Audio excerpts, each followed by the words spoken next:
or wherever. There we go. Good morning, or good evening, good evening. And this is Villa Park Traffic and Safety Commission, and we're going to start off with roll call. Cuthbertson. Yes. Flaskamp. McMurray. Yes. Carl Timmerman. Here. Karen Timmerman. Here. Bob Wagner. Here. Chairman Pinkos. Here. And I will make note that we started right at roughly 8 o'clock. So, okay, do we have any amendments to the agenda?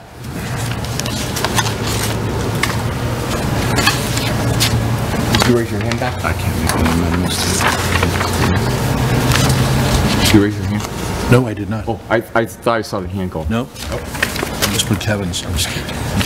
I'm still playing racquetball, I guess.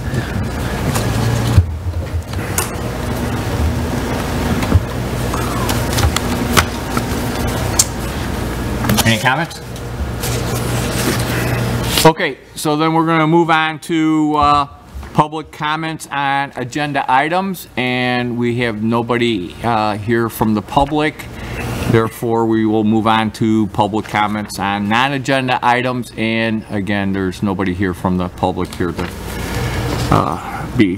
participate in that. So we're going to turn that right over to Bob, and he'll give his report on bike pedestrians and transit subcommittee. Thank you, Chairman Pinkos.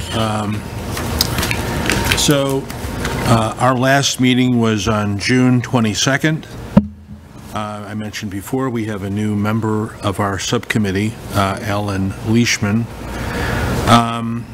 We talked about, I'll try and be as brief as possible. We talked about Rail Safety Week. We talked about the bicycle registration event that we had on the Prairie Path with the Villa Park Police Department. We did have a Bike to Metro event, but it was not very successful, so we're looking at trying to do it again. We got a mini stipend. When I say mini, it's $250 to pay for, from Active Transportation Alliance, to pay for bike lights, reflective wrist wraps, ankle wraps. There was a handful of bicyclists there. It really was, and the parking lot was not very full. So I've been told that middle of the week is better, Tuesday, Wednesday, but the day that we were there, it was not good. So we're going to look at that again. We did participate in the 4th of July parade. We had a small contingent. We ended up joining with a group, Villa Park Classic and Antique Bikes. So it was kind of cool seeing their bikes. I did email Aneta Spilchalski, who is the curriculum director for District 45, about possibly doing a bike walk to school day next year.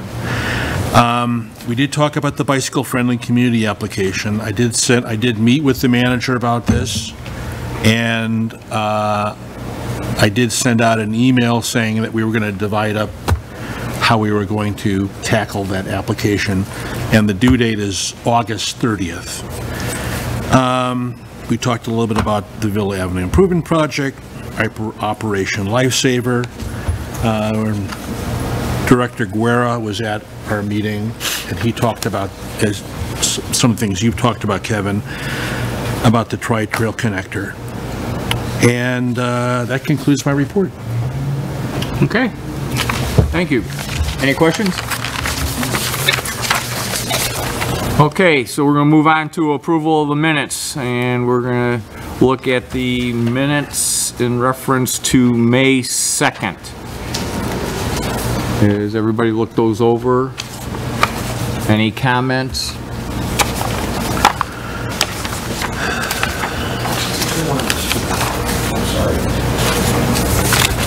Still possible?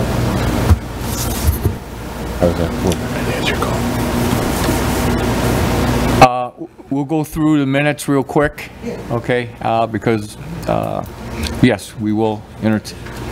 Okay. However, there is a piece of paper over there, if you can fill that out. Okay? Thank you. Okay, do we have a motion to approve the May 2nd? Motion to approve the minutes. McMurray, Second, anybody? Second. Flasscamp, All in favor, say aye. Aye. Any nays? Okay, no nays. Okay, we're gonna move on to approving the minutes of June 6th. I'll let you have a minute to take a look at that and any comments.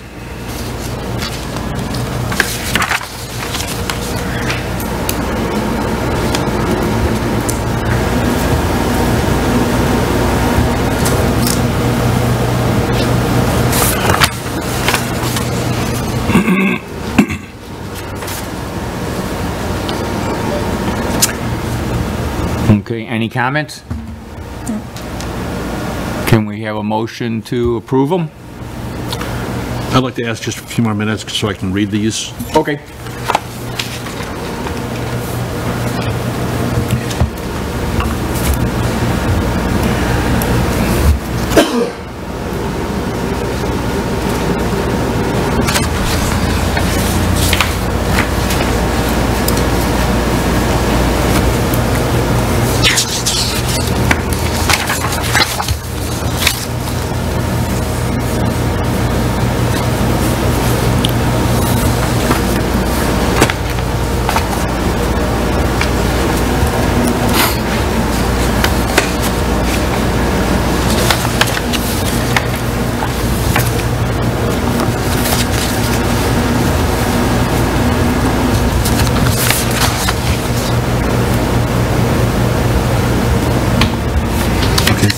I'm good.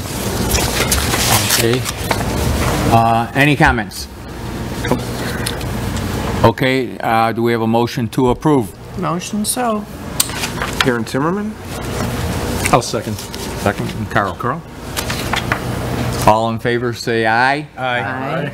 Any nays? Okay, thank you. So we did move on quite quickly. We do have somebody that was a few seconds after 8 o'clock, and are you commenting on, or like to comment on an agenda item or a non-agenda item? Actually, both. Both. Okay. Did you get his? Did you sign that paper? Yes, he did. Okay, if you can bring that paper up here for us. And then we'd like to try to keep it to at least 5 minutes. Between, yeah. And I'm looking at it in reference to combining the both agenda and non-agenda. My name is Joseph DiTomaso. I live on Harvard. On the agenda item I wanted to speak about was 8C, the Addison and Vermont Road intersection. I watched your last meeting. I saw the discussion. We have plenty of signs on that corner, to be honest. They flash, they do all kinds of things. The problem seems, I live right by there and I go down that intersection quite a bit. The problem seems to be more people being distracted, not paying attention, not knowing how to drive when their turn is. Some of them are in a hurry to get to the train tracks, things like that. So I don't see how any more signage could possibly do any good in any of those circumstances. And that seems to be, even the accident that's referenced to in 8C, the driver admitted that she was distracted by the two children in the car. You could have flashing lights, sirens, whatever. That's not going to change. I don't know what the fix is necessarily, but on that note, I've noticed a lot of people in a lot of different locations blowing stop signs to some extent. Sometimes it's just a soft roll, but other times they nearly don't stop. So those are, I think it's a bigger issue than just this intersection, and I don't think it's something that signs are going to fix. So I wanted to bring that up. On the two non-agenda items, they're actually very simple. On Harvard and Plymouth, when you're going westbound, during the school year, Harvard becomes one way, during school times, Harvard becomes one way to the north from Plymouth on. But there is a one-way sign there that confuses people that aren't going to the right. They want to go to the left where it is both ways. And that sign almost seems to not even be necessary, since if you turn right to follow that sign, there's nowhere else to go. So I don't know if I've explained that very well, but the sign doesn't make sense. I've had guests come to the house and go, well, I couldn't turn there because it's one way. So I don't know if there's anything that can be done with that or should be done with that, but it seems like that sign shouldn't be there. The second thing happened a couple of weeks ago on Addison and St. Charles, the intersection on Addison facing St. Charles. NICOR on a couple of occasions had to do a little bit of work on the roadway east of Addison. And they came in on their own volition and put in pylons in the turn lane, blocking the turn lane on Addison onto St. Charles. This caused a major problem, and I can't believe the village was aware of this. These were all NICOR done, and they left them there for a couple of days. This caused a lot of problems because people need to turn left. They could turn left. The street wasn't blocked. It was just by the curb that they had done some work. But you had people going around them the other way, doing all kinds of crazy stuff to deal with this. I would think that there should be something where they have to come to the village, not the board, but perhaps Public Works, and get approval where they're going to put these things, because this happened on 3 occasions that I saw. So there was certainly a potential for some good accidents because of this. So this is something I thought maybe you guys should be looking at and recommending to the village manager or somebody to get a hold of ComEd, and I'm sorry, NICOR and ComEd for that matter, and make sure that when they're blocking off streets for whatever reason, that they're doing it in such a way that's not going to impede traffic unnecessarily, because these were not necessary. So that's all. Okay, thank you for your comments. Thank you. Can I ask for more clarification on the one-way sign he was referring to? Because I'm not finding it. Okay, we're trying to, we're obviously Googling it right now, and our village engineer here. So if you're coming north on Harvard and you hit the little piece of street that's in front of North School, you're saying that there's a one-way do not enter sign? If you're going east, if you're going east on Plymouth, Yeah, I'm sorry, west on Plymouth. Going west on Plymouth? When you arrive at the stop sign on Harvard, Yeah, that's kind of a little offset intersection, right? But yeah, isn't it? slightly Yeah, maybe, slightly. but not really. There's a one-way facing north, pointing to the north. Okay, During the school time, from that intersection north is one way going north. okay. Well, you don't need to know that it's one way going north if you're going that way. Okay, right. And the part where it says for school or during school times is like, you know, this big. Tiny, tiny. So it's an unnecessary, it really is an unnecessary sign in that particular instance, because people look at it and they don't, you know, They stop to comprehend it for a moment. And at best. I understand. But some of them see it and go, well, that's a one way going that way. I got to go this way. So now I got to go around the block and figure it out. And it's a minor little thing. I just thought I'd bring it up. Okay, thank you. Any other questions? No, it doesn't appear to have been in the Google Street View, so we'll have to go out there and check it out. Okay, so they'll go out there and they'll take a look at it, Public Works and Street Department. So One-way sign? about the one-way sign, yes. And then I have no comments about what NICOR can do and what the utility companies can do. All I can tell you is that they're supposed to follow the standard that all construction, we'll say, standards for traffic control. They have to follow that, and they can follow it to whatever it's supposed to be. Well, the weird thing is that eastbound St. Charles was not blocked. So when you're going to make your left-hand turn going eastbound on St. Charles, they blocked the left turn lane. Yeah. So unfortunately, unless we're there at the time and everything else, that's when they can see it and take a look at it. do we know if that was an emergency repair or? Probably, I would guess. But it happened on several occasions because they had to dig into the roadway, or concrete, so on and so forth. So I would assume it was, Planned, okay. yeah, and this is why it was a several times deal, and it was odd. And it just caused drivers to go around the left-hand turn lane, which made a mess, and people trying to jockey and get around. And, you know, it comes into the same thing with Vermont and Addison. People in a hurry, they want to wait, they get aggravated, and they just do whatever they feel they do. In this instance, it was unnecessary. I realize ComEd what that thing they got to do, but maybe they should be checking with somebody before they start blocking the streets for several days. This wasn't even like an hour. I don't know what their actual policies are and stuff. All I know is they are supposed to follow the standards that IDOT has for traffic control and protection is what they call it.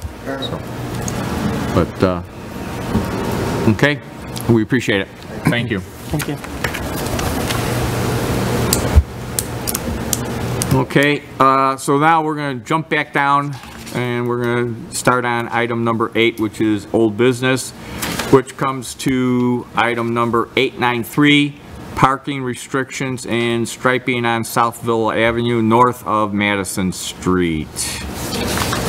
Evan, comments? Just to weigh in, if you'll recall, the commission previously voted to recommend adoption of an ordinance that would restrict parking on the west side of Villa Avenue.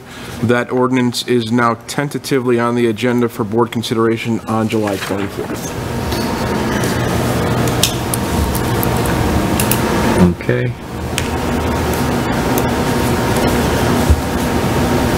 I'm sorry, Kevin, what date did you say it was on the agenda? July 24th, Thank you.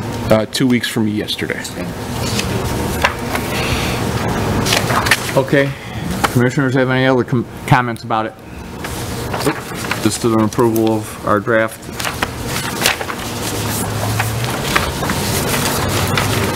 Okay, we're gonna move on to item number 894, striping and signage for crosswalk at Jackson Street and Leslie Lane.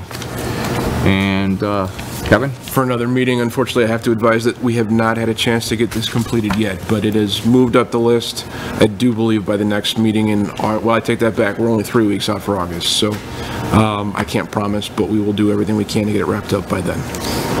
Are we trying to get it done before school opens in the middle of August? Yes. Okay.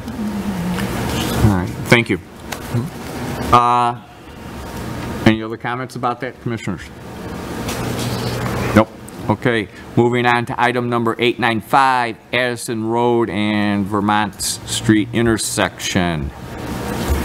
What I have seen is they got all the stop signs with the flashing red lights around them on both sides of the street, east and west side of the street of Addison. So, And there is a map and photos of the current post modification conditions in the packet behind the cover page for item 8C. I did see that.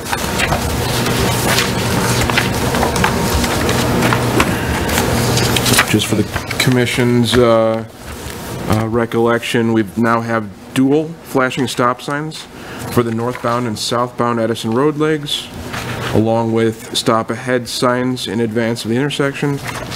And then the Vermont Street legs still only have a single stop sign, but with a spinner on the top of it. Okay. As far as I can see, it's about the best that we can do. The rest of it is up to the actually, the motoring, the driver of the cars and the vehicles that are out there. So, yes, Bob. I'd like to make a motion to remove this item from our list. Okay. Anybody on a comment about that? Second it? Anything? I'll second it. So Okay. Wagner was a motion and Cuthbertson was the second. Okay, all in favor say aye. Aye. Any nays? Okay, so we're gonna remove that from our list now.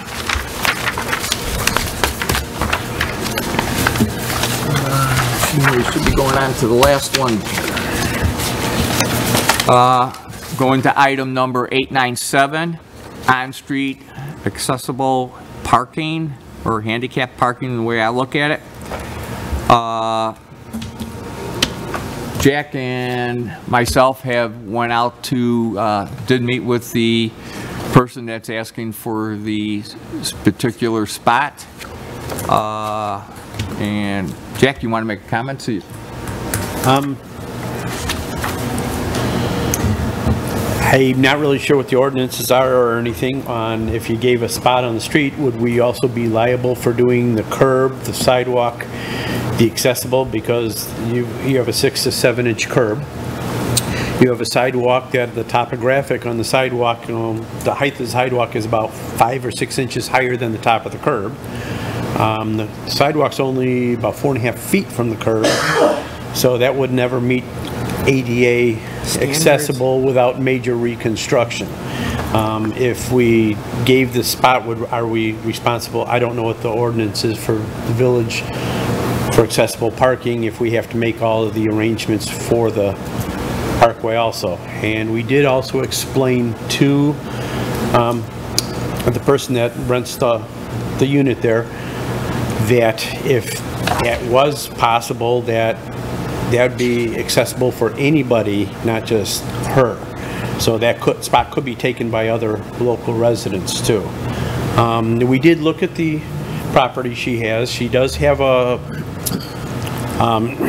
sidewalk that does go towards the back to where they have accessible parking, and she has an indoor garage spot, but the the sidewalk is not complete. It's missing about 7 feet into the grass, and she does have some trees, brush, foliage that is hanging over that the landlord probably needs to clean up in order to make that sidewalk accessible. I don't know if there's any kind of village ordinance for landlords if they need to continue that sidewalk to the parking in the back. It kind of comes to a dead end in the middle of their backyard. Okay. We do understand she has a full-time accessible or, handicap parking permit. I don't know what the full ordinance is with the village as far as if we made that a spot accessible or not. We might be responsible for everything else that goes with it, and that would be a major construction job. And if somebody else were to park there and they should trip and fall in the parkway or something, would we be liable?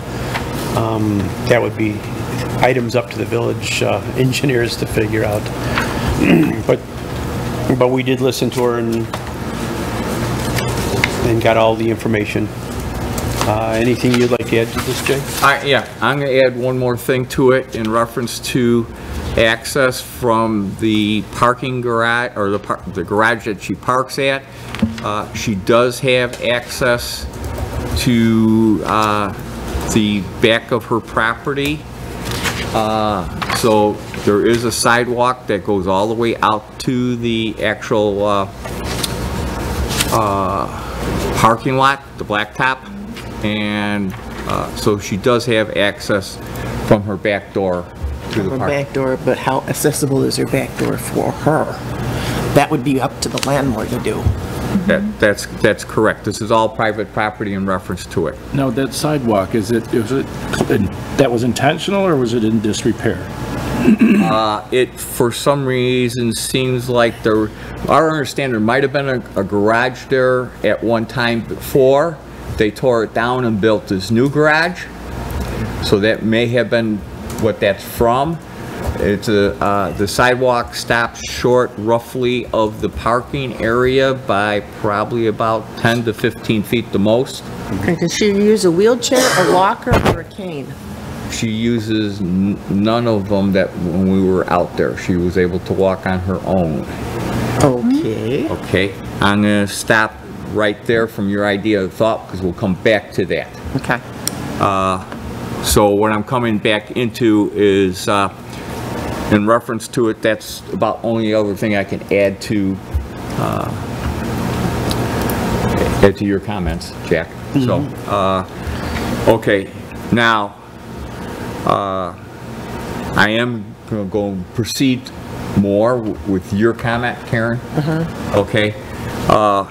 I think I believe, Kevin, we do not have an ordinance or anything in reference to handicap parking for residents on residential streets. So, with regard to simply putting a marked handicap space without it being reserved, without there being any exceptions to other parking restrictions, that's most likely something that we could do under existing ordinances. We already have marked handicap spaces in areas that have marked on-street parking. South Villa, there's a number of other locations where, North Ardmore is another example. The village is required where parking spaces are marked on the street to provide minimum number of handicap parking with those striped parking spaces. So there's likely no need for an additional ordinance to simply put in a similar condition here.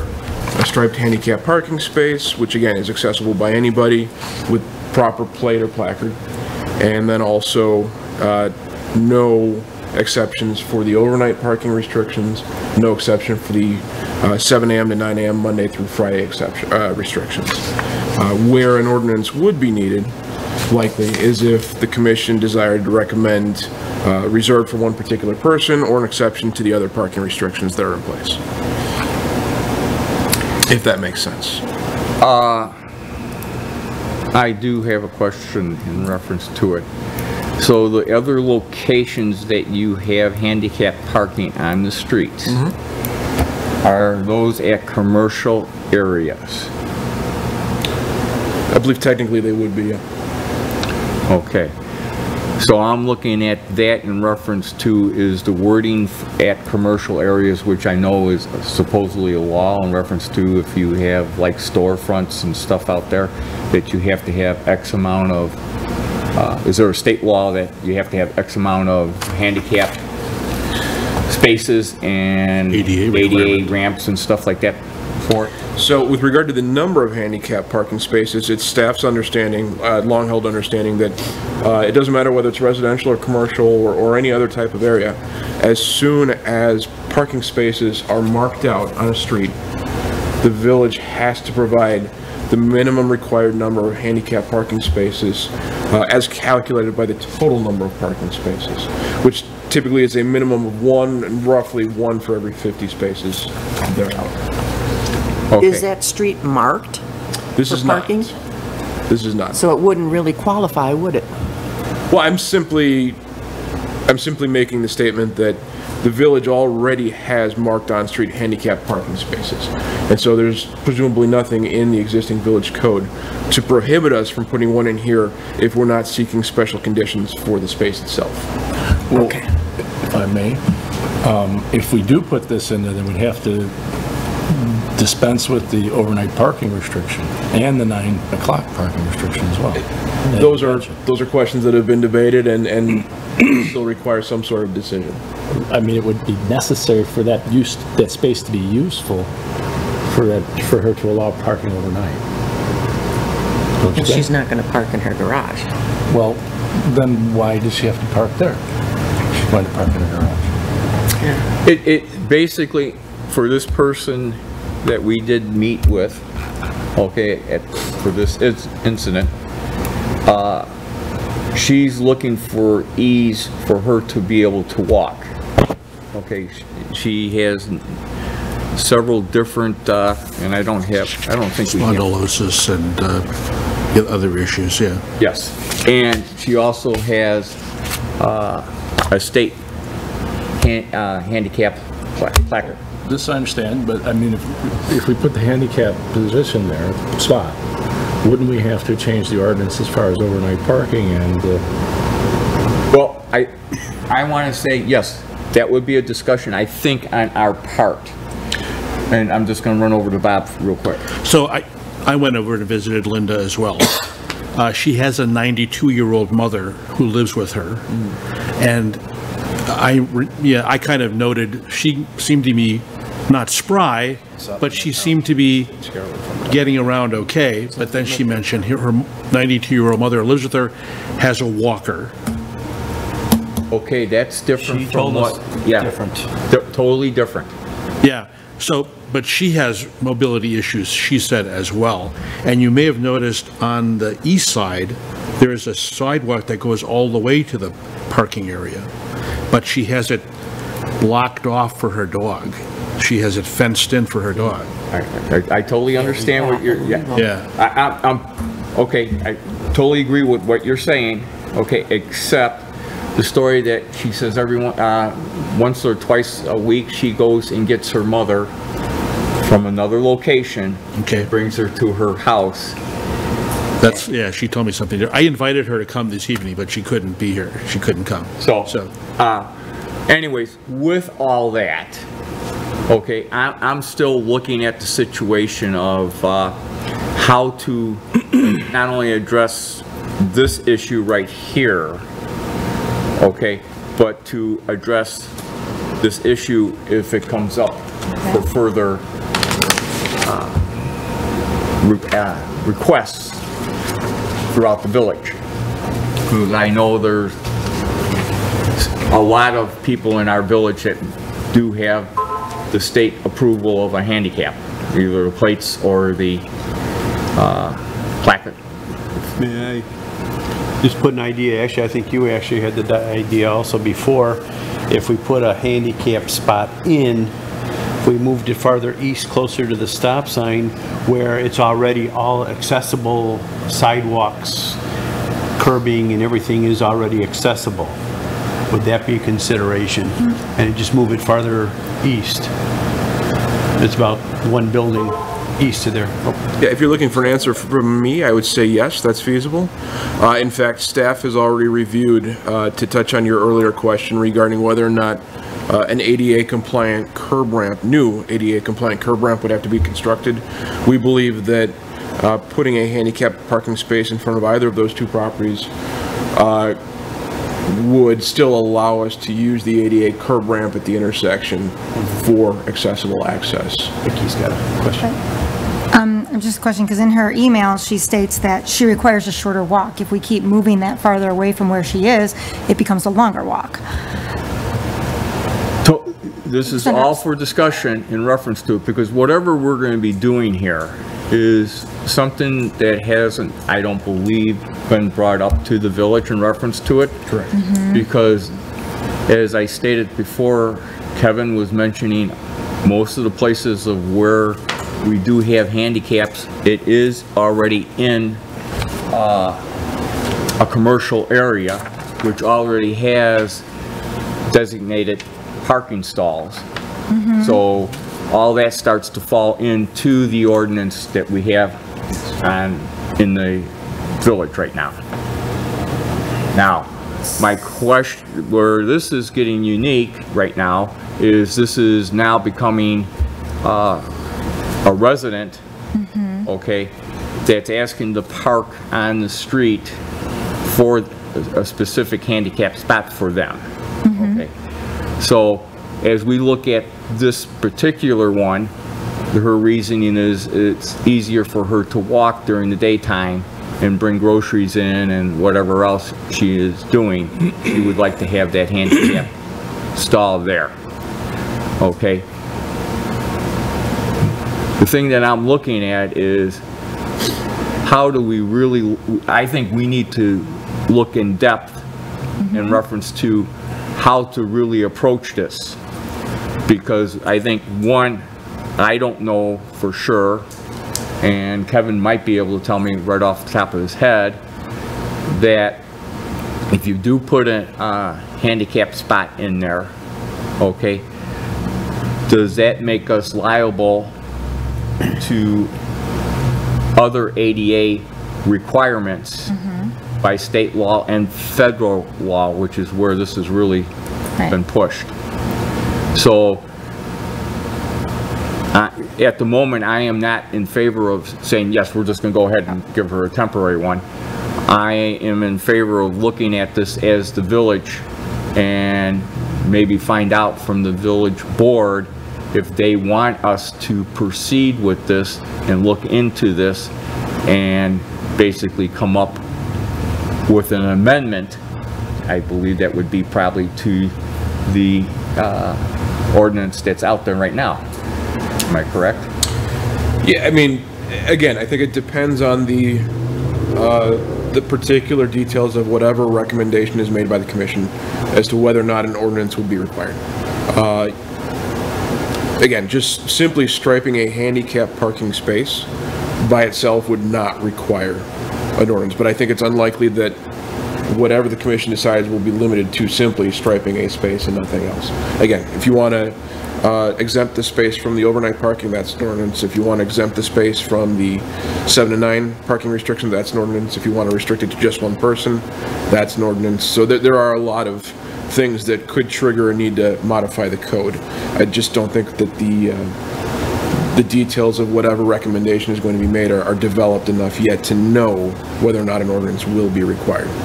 Oh, and by the way, one thing that's important in reference to the situation over there, the parking on that side of the street also has no parking between 7 and 9 o'clock in the morning.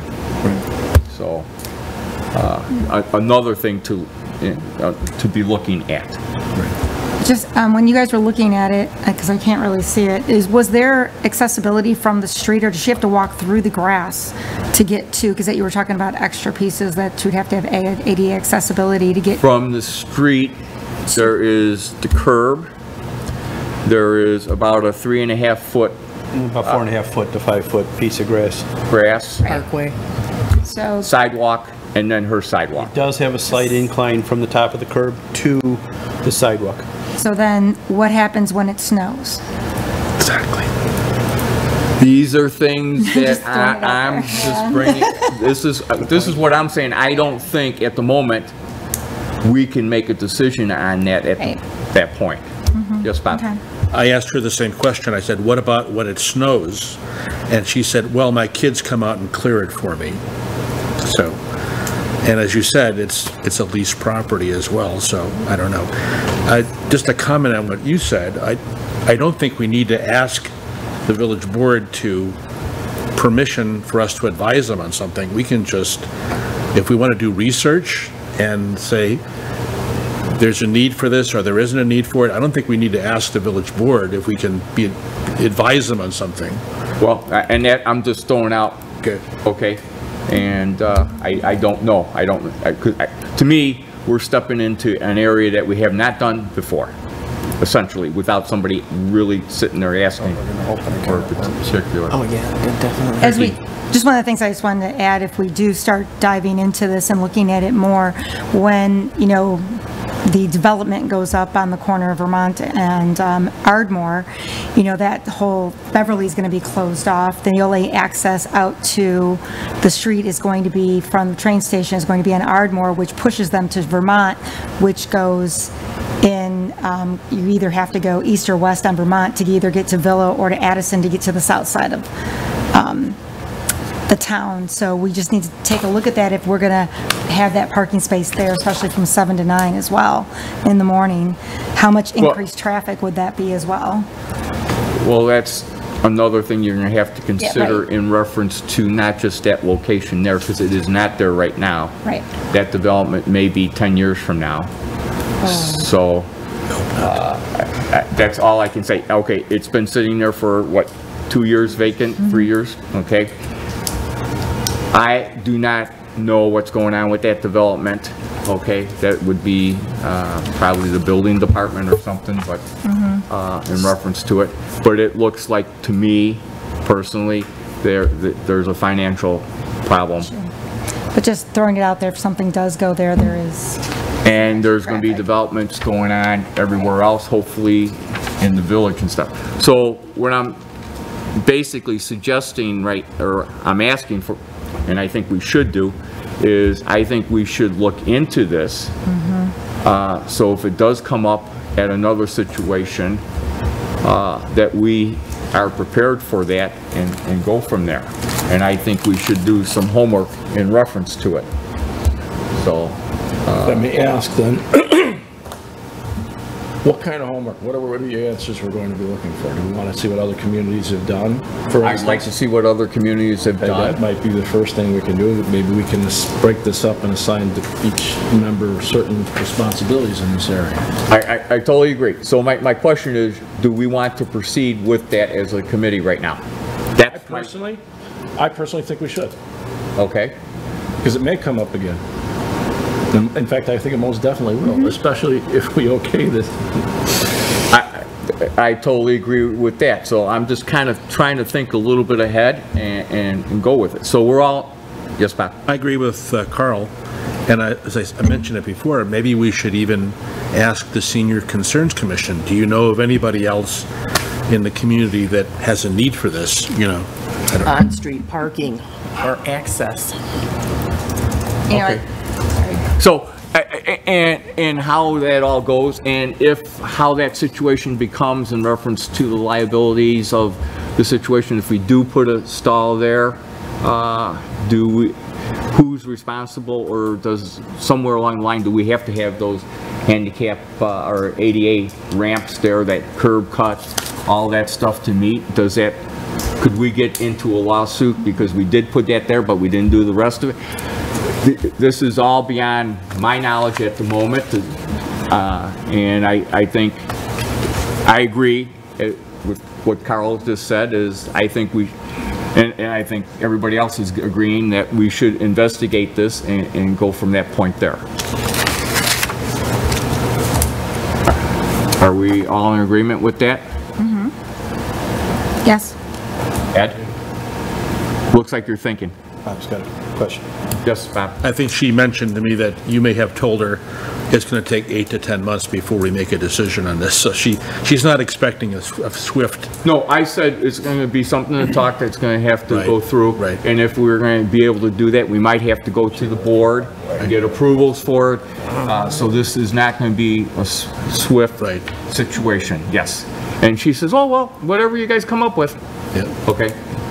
So, but I do think we should take a look at this hard and you know, investigate it. So I don't know if we want to, it sounds like Carl was talking about maybe putting a little committee together of a couple of people, 2 or 3 people. If you like to do it that way, or spread it across the entire commission. I mean, certainly we'll be relying heavily on Kevin for information, but I think we probably should be, if we want to get a committee, a subcommittee would be fine with me. I would be willing to be a part of that. But you know, one of the first things we got to do is consider what we need to look at and what direction we want to go with that. Well, yeah, like I said, I think we're doing baby steps at the moment, and that's where I'm thinking is, okay, first off, if we want to have just a small little committee of ourselves, can we do that? You cannot meet with, it'd be more than a It has to be majority of a quorum at any given time, without prior public notice. So that can't happen? Effectively, no. No. Yeah, so Carl and I can't get together and do this. Question, would we though be able to, like if we wanted to question another village, you know, by ourselves to talk to them to see what their rules and regulations are we allowed to do that? Just as a fact-finding mission, I'm not just, you know, talking about itemizing any one person's house, just asking to see what they have, what their rules and regulations are. Does that fall under the category of investigation? I would say, generally speaking, reaching out to the staff of other villages is typically the preference there is that go through the manager's office. As far as going through a website, of course, that's, you know, completely acceptable. Instead of going to an individual in the village, look on the... Yeah, I would recommend that any communication with Lombard or Elmhurst staff or any other staff of another municipality, I can channel that through the manager's office if that's desired. Sounds like he's volunteering. Well, I was going to volunteer to go to some of the neighboring towns, Sure. but if we have to do it this way and channel through the village, that kind of takes me out of that loop then. You should be able to pick stuff off of online. the websites and stuff, because everybody's there. So, I'll let you say one more thing, and I have an idea. This can wait till later. Okay, so what I'm thinking is, why don't, is the committee as a whole here end up go investigating in reference to find out what you can find out in reference to the requirements possibly what the other villages or other towns or cities are doing for this. And we come back and then we collect all our notes that we have here, and at least that'll be a start. What would you like to, like I say, assign certain people with certain areas or something like that to avoid redundancy? I didn't hear him. He's asking if we maybe assign certain areas so we're not all in one area looking for information and stuff. And I'm just going to say, hey, we're going to Lombard. So everybody just picked up and we went to Lombard and we said, hey, this is what we found. So I'll take the Chicago metro area. I'm just joking. I was going to give that to you too. I was number one on my list. But I'm going to check Westchester because I know I saw one in Westchester. okay. So In that event, why don't you? For the record, I did not hear too. back from them. Okay. In the event of going to Westchester, maybe you can look at the surrounding area as well. Yeah, it might have been in Broadview, but I'm almost 99% certain it was in I'll look at Bill Westchester. Park. okay. So I guess we're going to have Bob. Oh, okay. So we agree with this. We're all going to take an area and try and see what we can come up with. I like that idea. Okay. And now you're saying we can't actually reach out to any public officials or anything like that individually? I would recommend against reaching out to any representatives. Talking about like office people or elected officials or commissions like I ourselves? would recommend against reaching out to any people Okay, who represent other villages. that's fine. Can of worms. Like I said, website, internet research, all you want. Okay. Anybody else thinking of an area that they might look into? I spend quite a bit of time around the Wooddale, Itasca area. I could do some research over there. Bob's got a question. Just Bob. I'm gonna check Brookfield and I got your Westchester and Broadview. Berwyn. Yeah, et cetera. Yeah. All that area. That's fine. Wooddale, Itasca, I'm assuming that's what you're talking about? I could reach into Bensonville, possibly even Roselle, Okay. maybe some others. I'll look on the website check. and see what I can find out. I'll check Wheaton and Naperville.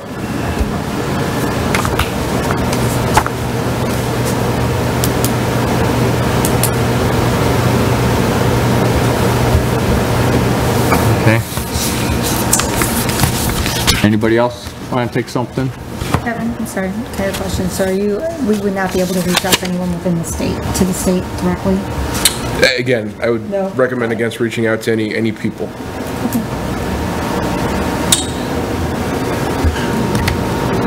Okay. So Kevin, in the event during my course of research or something like that, and I find a question that I would like to be asked, if I contact you, that's okay? Absolutely. So, looking into ADA laws and stuff like that, would that be, We can dig further, but as I mentioned earlier, staff has already reviewed, and we believe that we are not specifically obligated to provide a new curb ramp for that parking space. For that, staff, we can reach out to a couple different agencies to seek confirmation or clarification, and I'll put that on our to-do list for Public Works staff to reach out. But presently, we don't believe the village is obligated to provide a new curb ramp dedicated to that parking space. when you put a new one in, you don't have to? That's our understanding, is that if we stripe a space there, the existing curb ramp at the corner could be used in lieu of a dedicated curb ramp for the parking space. I'm not too sure about that, but with all my dealings in the road business, they're very strict in reference to how that is. So I just follow the plans and we go with it, but I just thought that was an interesting statement there. That's my biggest worry. Okay, and then along with it, depending on what happens, what you end up doing, do you just stripe it? Or do you put a sign up? And other things that we need to look at is, you know, when you get to the situations, at a 24-hour parking location, so that can be exempt, It's 215. which obviously affects snow plowing. 15 east. So my question in reference to, and this going on was brought about snow plowing. Obviously, at night, if you get 7 inches of snow and you plow her in with a mound of 18 inches of snow, who's responsible? I mean, these are all things that we need to come up with and discuss. And I'm just asking, what happens when the next person comes? I mean, will we have to do very specific rules moving forward? If we did decide to do this, how would we move forward with other requests? Well, I think we should just, collect stuff, build off of that, and then see if we need to collect more stuff. Stops about So- right in the middle of the grass, because evidently this Jay, garage just to actually expand on something you noted, does which have access. I hadn't even thought of until now. This is Vermont access. is a dedicated snow route within the village. And per ordinance, This is too no short. parking is allowed on Vermont To an angle Street to meet at any 80 time without cutting after the curbs. accumulation of more than 2 inches of snow. Swailing this down, Until the bringing this snow down, removal and operations cutting have curb been and stuff to actually do that. So one more wrinkle to add to this. In addition to the overnight parking and the 7 to 9 restrictions, That's not ADA would there be an compliant, exemption so- from the snow route? That's not parking, that's private drive. So I think we should just gather some information, This tree is growing, these you know, bushes are growing over the start sidewalk. our and the little sidewalk. snowball It's and got a parking spot there, but see the what we sidewalk stops there. a few come up feet with and short. include Need the landlord at a certain to time. complete, should be an ordinance for landlord and adopt. Okay? All right, and then, so everybody has a kind of idea where they're going, what they might want to research, and go from there. Obviously, we'll leave this item still on the agenda. And with that, I'm gonna move on to new business, and I don't believe we have any, Kevin, do we? I don't believe so, no. I didn't come in, okay. So we'll start with commissioners' comments, and we'll start with Ed and proceed down the road. Just a quick thing about the August meeting. There's a possibility I may not be here. I'll let you know. It's a bit closer. That's it. Okay. I'm glad you brought that up, because I had to think, because I'm doing vacation too right there. But, okay. I will be out of town for the next meeting, for the first 2 weeks of August. Okay. So, any other comment other than that? No, I think I'm commented on. Karen? Yeah. Jack? Oh, nothing new. Bob? I do have a couple things. With regards, I was reading our ordinance that for the Traffic and Safety Commission, and at section 2-2203, section C, requires us to elect a chair every 2 years. Do we know when the last time we elected a chair? I could go back and check. Yeah. I do recall it taking place, I believe, with Amy as secretary. But I Yes. don't recall the exact date. Okay. I don't recall the exact date too. Because it's pretty much the same for every commission. Okay. So our commission, Environmental Concerns Commission, had an election for chair. So per the code, we're required to elect a chair every 2 years. Okay. So I'd like to, if we're overdue, I think we should hold it, Okay. so, Yeah. We'll look into that. yeah. The other thing, a resident mentioned to me that, of course, there's detour signs on Ville Avenue for the Union Pacific, but there's no detour signs for people using the Salt Creek Greenway Trail. So someone had improvised the detour signs for the trail users, but I would think that's probably the county issue? I mean, they're going to figure it out, but I went to Google Map and I went to All Trails just to see if those apps would show the need for a detour, and they did not show a need for a detour. So they're going to come upon it, and I guess they're going to figure it out themselves, but if we're offering a detour to, to motorists, we should offer a detour notification to trail users as well. That's something I just wanted to mention. I did pass along to Kevin and Manager Harline about the Safe Routes to School grant opportunity. There's some webinars that Active Transportation Alliance has put together, and I think I mentioned this last time. They expanded Safe Routes to School to include high schools as well as elementary and middle schools, and I think they increased, IDOT is taking a greater share of the project. I'm not sure if it's 100% or not, but do we know who did we work with District 45? I know it was a couple of years ago. Off the top of my head, I apologize, I don't recall.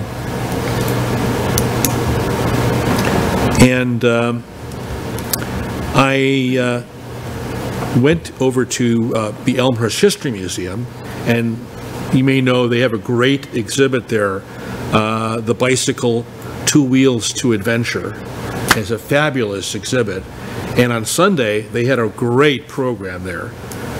They had an Olympic BMX bicycle, right, and this guy was absolutely phenomenal. He put on a long program, and then they had a club that has the big wheeled, the old turn-of-the-century bikes. That was fascinating, but if you have a chance, I would definitely go visit that exhibit. It's really great. And that's really, I did print this off of People for Bikes. I just want to share this with you. It's rules in Illinois about e-bikes. And I think I may have mentioned this before. Yeah, I've got it for everybody. Level 3, which can go up to 28 miles per hour. In Illinois, you have to be 16 years of age to over 16 years of age to ride a Class 3 e-bike.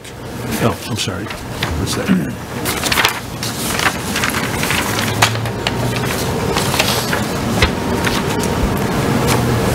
Yeah, I have noticed that at many intersections, a lot of these e-bikes are following zero rules of the road, zero ordinances. Where do you draw the line on, do they have to have a driver's license? Does this need registration? Does this require insurance? They're just zipping right through four-way intersections, expecting traffic to stop for them. They have to follow traffic laws. Pretty soon, there's got to be a line in the sand on this. Yeah, and e-scooters as well. They're really becoming more prevalent. And the only other thing I wanted to mention is there was a law passed, Senate Bill 2278, which states that when municipalities design roadways, they no longer have to factor in trucks that are 65-foot long trucks. It's Senate Bill 2278. It gives municipalities more latitude when designing roadways. So, interesting. And that's all I got. Thank you. Vicki? I don't have anything, thank you. Thank you. Who leaves me next? I'm going to go back to the Villa Avenue crossing. When's completion supposed to be done on that? Scheduled for this Friday or Saturday. Okay. To be honest, I don't know if the Union Pacific Railroad is still on schedule or not. But we've not heard anything to the contrary. Within the next several days? Yes. Okay. All right. Other than that, and just looking at it right now, yes, August 1st is the first Tuesday of the month, so I should be here. So make sure. So we got one person definitely not here. If I get anything on this handicap stuff, I'll email you two guys. Okay. If you want to share it with the rest of the group. All right. Sounds good.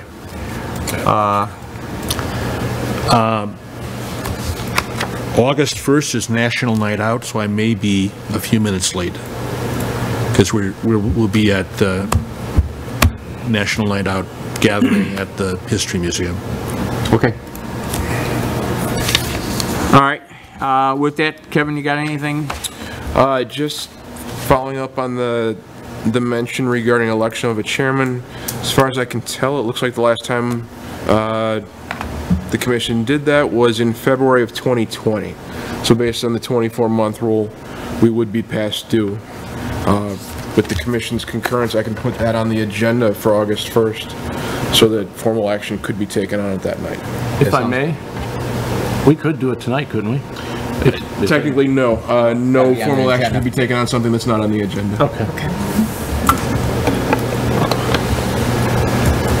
So, but for the August meeting? August meeting, yes.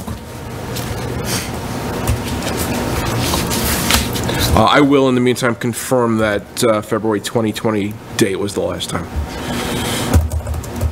I want to say it's been about 2 years, so. Yeah, it's about that, yeah. I thought it was towards like May of the year when it was done, but I can't remember what year it was done. For sure, February of 2020, but I just can't say that it's been done since. But I will confirm. I kind of thought we did, but I don't remember. Okay. You know, with COVID and the... With that, Yeah.